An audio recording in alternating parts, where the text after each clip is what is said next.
আসসালামু আলাইকুম ভিউয়ার্স। বিভিন্ন অনুষ্ঠানেই আমাদেরকে পোলাও রান্না করতে হয়। অনেক সময় দেখা যায় পোলাওটা ঝরঝরে হয় না, খেতে ভালো লাগে না। তাই আজকের ভিডিওতে আমি আপনাদের জন্য একদম পারফেক্ট ঝরঝরে পোলাও তৈরির রেসিপি নিয়ে হাজির হয়েছি। আজকের ভিডিওতে আমি কিছু গুরুত্বপূর্ণ টিপস এবং ট্রিক্স শেয়ার করব, যা আপনাদের পোলাও রান্নার ক্ষেত্রে দারুণভাবে কাজে লাগবে। যারা আমার চ্যানেলে নতুন, প্লিজ আপনারা চ্যানেলটি সাবস্ক্রাইব করবেন। ভিডিওটি শুরু থেকে শেষ পর্যন্ত মনোযোগ দিয়ে দেখার জন্য অনুরোধ রইল। চলুন তাহলে রেসিপিটি দেখে নেওয়া যাক।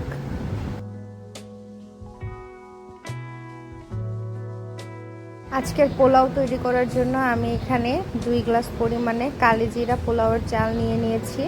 এখন আমি চালটাকে আলতো হাতে খুব ভালোভাবে কুচলে ধুয়ে পানি ঝরাতে রেখে দিব। আজকের পোলাওয়ের চালটা আমি এই পাত্রের 2 গ্লাস পরিমাণে নিয়েছি। যখন আমি পোলাওতে পানি ব্যবহার করব তখন কিন্তু চালের পরিমাণের ডাবল অর্থাৎ 4 গ্লাস পানি আমাকে ব্যবহার করতে হবে। চালটা আমি ধুয়ে এখানে একটা স্ট্রেনারে রেখে দিয়েছি ভালোভাবে পানিটি ঝরে যাওয়ার জন্য। এদিকে পানি ঝরতে থাকুক, অন্যদিকে আমি চুলায় একটা হাঁড়ি বসিয়ে দিয়েছি এবং এখানে সামান্য একটু পরিমাণে তেল দিয়ে নিলাম। এবারে আমি এখানে গরম মশলা দিয়ে দিচ্ছি। প্রথমে দিয়ে দিলাম 2 টুকরা দারুচিনি, 2টি এলাচ, একটা বড় তেজপাতা মাঝখান থেকে ছিঁড়ে দিয়েছি এবং দিয়ে দিলাম 1 চা চামচ পরিমাণে ঘি। এরপরে দিয়ে দিচ্ছি সেই পানি ঝরিয়ে রাখা পোলাওয়ের চাল। পোলাওয়ের চালটা এখানে দেওয়ার সময় কিন্তু একটুও পানি থাকা যাবে না, সুতরাং আপনারা পানি ভালোভাবে ঝরিয়ে তারপর এখানে দিবেন। চুলার জালটা মাঝারিতে রেখে আমি এখন চামচের সাহায্যে নেড়ে চেলে চালটা ভালো করে ভেজে নিচ্ছি। চালটা কিন্তু অনবরত এভাবে একটু নাড়তে চাড়তে থাকতে হবে এবং ভাজতে হবে, যাতে করে কোথাও পুড়ে না যায়। আমরা অনেকেই, বিশেষ করে যারা নতুন রান্না শিখছি, তারা অনেকেই পোলাওয়ের রান্নায় পানি ব্যবহার নিয়ে একটু কনফিউশনে থাকেন। যদি আপনারা আমার মতো পোলাওয়ের চাল ধুয়ে পানি ঝরিয়ে তারপরে রান্না করতে যান, তাহলে ঠিক যে পরিমাণে চাল নেওয়া হয়েছে তার ডাবল পরিমাণে পানি দিতে হবে। অনেকে আবার পোলাওয়ের চাল ধুয়ে খানিকটা সময় ভিজিয়ে রাখে পানির মধ্যে। তো আপনারা যদি এরকম চাল ধুয়ে 10 থেকে 15 মিনিট ভিজিয়ে রাখেন, তাহলে কিন্তু সেক্ষেত্রে পানির পরিমাণটা একটু কম লাগবে। তখন 1 কাপ চালের জন্য 1.5 কাপ পরিমাণে পানি লাগবে। যদি পানিতে না ভিজিয়ে রাখেন, ডাইরেক্ট পানি ঝরিয়ে এভাবে চালগুলো ভাজতে থাকেন, তাহলে কিন্তু তখন 1 কাপ চালের জন্য 2 কাপ পরিমাণে পানি লাগবে।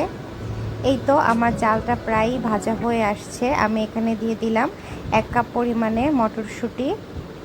মটরশুঁটিটা দিয়ে আমি আরেকটু খুব ভালো করে নেড়ে চেড়ে নিচ্ছি।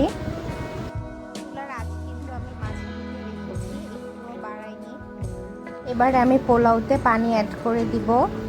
আমি কিন্তু এখানে গরম পানিটা দিচ্ছি, দিয়ে দিলাম গরম পানি। পোলাওয়ের চালের ঠিক ডাবল পরিমাণে পানি নিয়ে আমি পানিটাকে গরম করে নিয়েছি। খুব ভালোভাবে ফুটন্ত গরম পানি কিন্তু এখানে দিতে হবে, ঠান্ডা পানি কোনোভাবেই ব্যবহার করা যাবে না। চুলার জালটাকে এবার আমি বাড়িয়ে দিলাম এবং এখানে আমি 4-5টা কাঁচামরিচ দিয়ে দিলাম।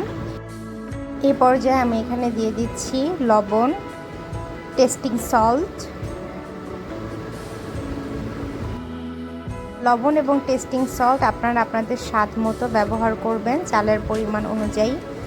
চামচ দিয়ে খুব ভালো করে নেড়েচেড়ে মিশিয়ে দিয়ে আমি এবারে ঢাকনা দিয়ে ঢেকে রান্না করব 5 থেকে 7 মিনিটের জন্য।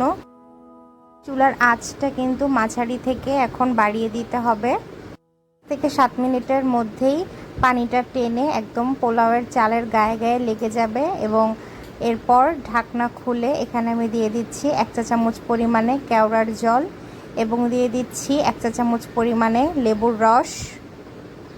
পোলাওয়ের চালটা সিদ্ধ করার সময় অর্থাৎ পানিটা টেনে চালের গায়ে গায়ে লাগার সময় কিন্তু একটা বারও ঢাকনা খোলা যাবে না।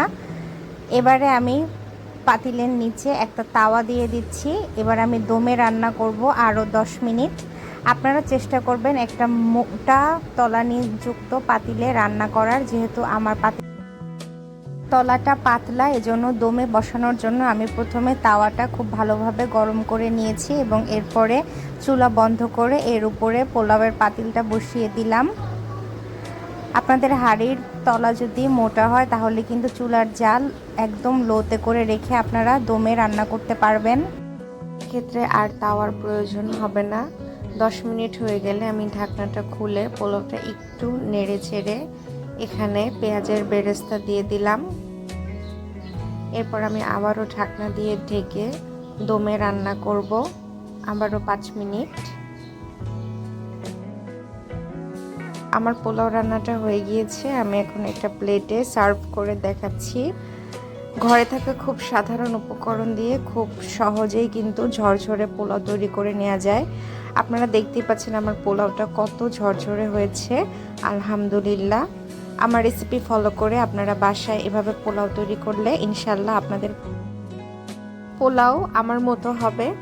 আজকের পোলাওটা আমি মুরগির রোস্ট দিয়ে সার্ভ করেছি। মুরগির রোস্ট তৈরির এই ভিডিওটা কিন্তু অলরেডি আমার চ্যানেলে আপলোড করা আছে। আপনারা বাড়িতে পোলাও রান্না করলে রোস্ট দিয়ে খাওয়ার জন্য অবশ্যই রোস্ট রান্নার ভিডিওটিও আমার চ্যানেলে দেখে নেবেন। সবাইকে অনেক অনেক ধন্যবাদ জানিয়ে শেষ করছি আমার আজকের ভিডিও। সবাই ভালো থাকবেন এবং আমাদের জন্য দোয়া করবেন। আল্লাহ হাফেজ।